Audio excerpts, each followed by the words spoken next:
अस्सलाम वालेकुम व्यूअर्स, क्या हाल है आप सबका। आई होप आप सब ठीक होंगे, खुश होंगे और मज़े में होंगे। हम भी अल्हम्दुलिल्लाह बिल्कुल ठीक ठाक हैं। और चलिए आइए आज का ब्लॉग स्टार्ट करते हैं। आज का ब्लॉग मैं सुबह सवेर के टाइम से स्टार्ट कर रही हूँ।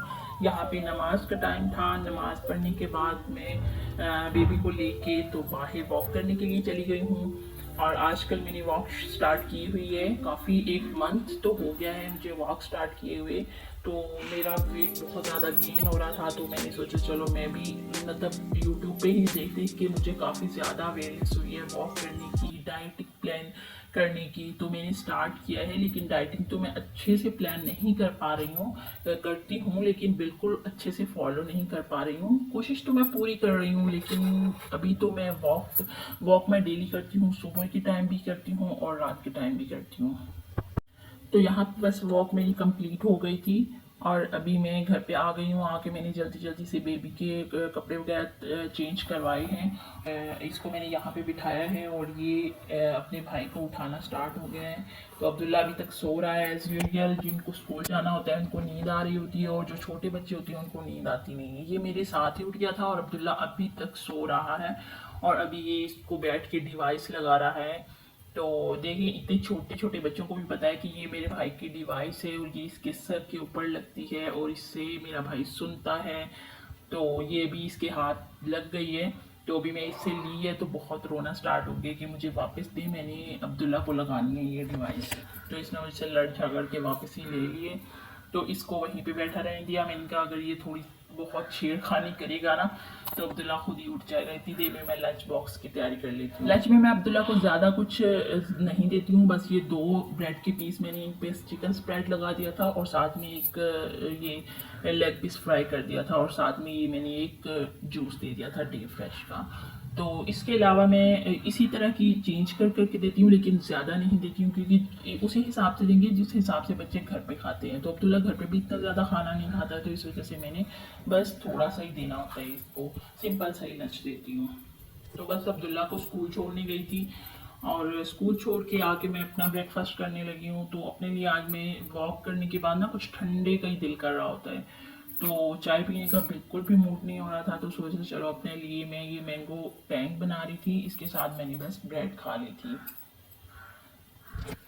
अब्दुल्ला के स्कूल जाने के बाद थोड़ा सा टाइम होता है फुर्सत का, क्योंकि अभी वैसे तो मैं अगर ये उस्मान सो जाए ना तो फिर मैं भी सो जाती हूँ, लेकिन आज उस्मान अभी सोया ही नहीं था। तो मैंने सोचा चलो मैं भी अपना थोड़ा सा काम कर लेती हूँ, जो मेरा पेंडिंग काम पड़े हुए होते हैं ना, तो इस तरह के टाइमों पे मैं वो वाली कर लेती हूँ। तो यहाँ पे ये मैं मसाला वगैरह रेडी करके रख लेती होती हूँ।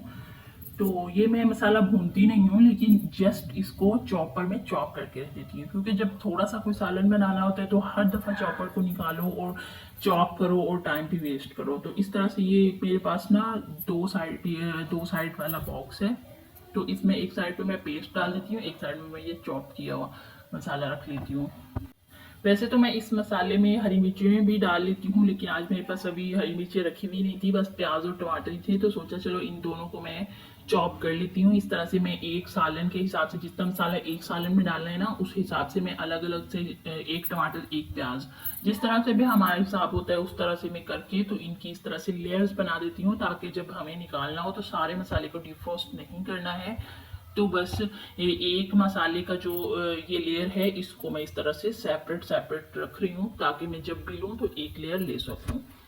इस तरह से ना लाइफ बहुत आसान हो जाती है। और जब कभी हमारा मूड नहीं भी हो रहा होता सालन वालन बनाने को, तब भी हम बस मसाला निकालते हैं, क्योंकि जिंजर गार्लिक के पेस्ट तो ऑलरेडी पड़े हुए होते हैं मेरे पास, वो तो मैंने रखे हुए होते हैं। तो ये मसाला भी होता है ना, तो कभी कभार मैं नया भी बना लेती हूँ, ऐसा नहीं है। तो लेकिन अक्सर मैं यही यूज़ कर लेती हूँ कि जैसे 6-7 लेयर्स उसकी बन गई हैं और 6-7 सालन की ये भी बन जाएंगी पेस्ट वाली।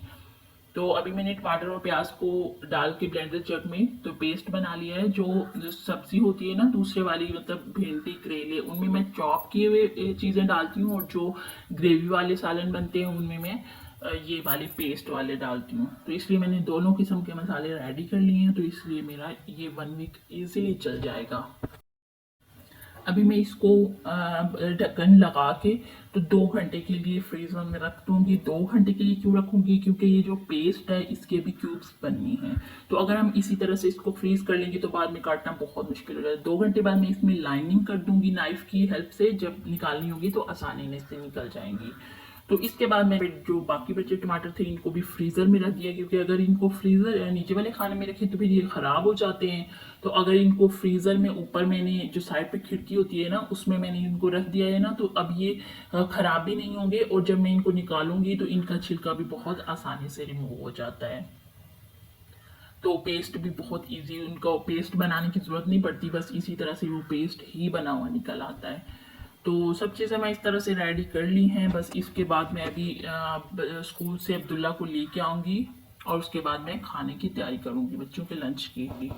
बच्चों के लिए लंच में आज मैं चावल बनाने लगी हूँ दाल वाले, क्योंकि ये दाल लेफ्ट ओवर थी, मतलब एक दिन पहले जो मैंने दाल बनाई थी वो बच गई थी, तो एक तो वो यूज़ भी हो जाएगी और दूसरे नंबर पे दालें क्योंकि प्रोटीन फुल ऑफ प्रोटीन होती हैं तो बच्चों के लिए अच्छी होती हैं। तो इसके लिए मैंने देसी घी ले लिया है थोड़ा सा, उसमें मैंने जिंजर गार्लिक डाल दिया है थोड़ा सा, और साथ में मैंने हल्दी थोड़ी ज़्यादा अमाउंट में डाली है, क्योंकि हल्दी जो है वो बच्चों की बोन्स के लिए बहुत अच्छी होती है।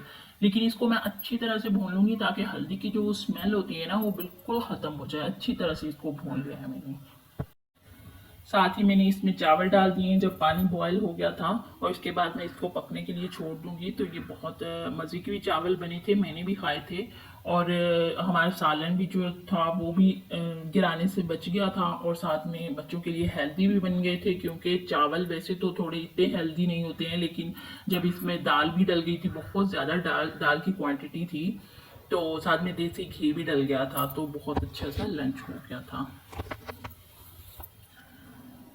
तो इसके बाद अब्दुल्ला को मैंने फ्रेश वगैरह करवा दिया था और अभी इसका होमवर्क लिखने के लिए बिठा दिया है। तो अब्दुल्ला में माशाल्लाह से बहुत ज़्यादा इम्प्रूवमेंट आई है। अब्दुल्ला को अभी सिर्फ और सिर्फ 2 हफ्ते हुए हैं, 2 वीक्स में इसने इतनी इम्प्रूवमेंट की है। देखिए ये खुद से अपना होमवर्क कर लेता है, तो बहुत अच्छा चल रहा है ये। तो हमारे लिए तो सबसे अच्छी बात, हमारे लिए सबसे बड़ा इनाम जो है वो इसका सुनाई देना ही है। अगर हमारे लिए ये लिख के नहीं भी देगा, ये नहीं भी पढ़ के देगा ना, तो हमारे लिए ज़्यादा मैटर नहीं करेगा, क्योंकि हमारे लिए जो नेमत अल्लाह ताला ने दे दी है, अब्दुल्ला हमारा सुनने लग गया है, इसके कानों में आवाज़ चली गई है, तो हमारे लिए ये बहुत बड़ी नेमत है। तो इसका जितना शुक्र अदा किया जाए वो कम है। मेरे ख्याल में तो अगर हम शुक्र अदा करते करते पूरी ज़िंदगी भी गुजारते तो शायद वो शुक्राना हमारा कम रहेगा, क्योंकि जिस तरह से मैंने अब्दुल्ला के साथ टाइम गुजारा है, 5 साल अब्दुल्ला ने सुने बगैर गुजारे हैं, और मैंने उसकी हर बात को समझा है। ये मुझसे बेहतर और कोई नहीं जान सकता। तो अब अब्दुल्ला को हमने, अल्लाह ताला का लाख लाख दफ़ा शुक्र है, अब्दुल्ला को डिवाइस भी लग गई है, अब्दुल्ला स्कूल भी जाने लग गया है। अल्लाह का बहुत ज़्यादा एहसान है हमारे ऊपर। तो इसी तरह हमारे लिए दुआ करिएगा ताकि हमारे बच्चे के लिए आइंदा ज़िंदगी में कोई मुश्किलें ना रहें। तो बस लास्ट में यहाँ पे जो है मैं ये छलनी वगैरह को साफ़ कर रही थी। इसको मैं 2-3 हफ्ते बाद या महीने बाद एक दफ़ा साफ़ कर लेती हूँ। ये कुच्चा भी ख़राब हो जाता है ना, जो तार वाली कुच्ची होती है ये ख़राब हो जाती है, तो इसको भी अगर आग के ऊपर कर लिया जाए तो ये बिल्कुल नई दिखने लग जाती है। इसमें जो कचरा फंसा होता है ना वो भी ख़त्म हो जाता है।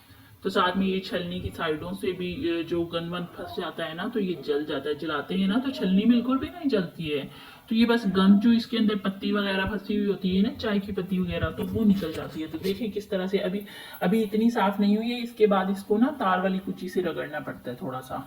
जब ये गरम गरम ही रहेगी तभी हम इसको रगड़ लेंगे। तो ये देखिए अभी मैंने इसको रगड़ के साफ कर लिया है, तो ये देखिए बिल्कुल नई छलनी निकल के आ गई है। तो चलिए इसी के साथ मैं अपने ब्लॉग का एंड करती हूँ। अगर आपको मेरा ब्लॉग ज़रा सा भी पसंद आया है तो इसको लाइक कर दीजिएगा और मेरे चैनल को सब्सक्राइब कर दीजिएगा। अल्लाह हाफिज़।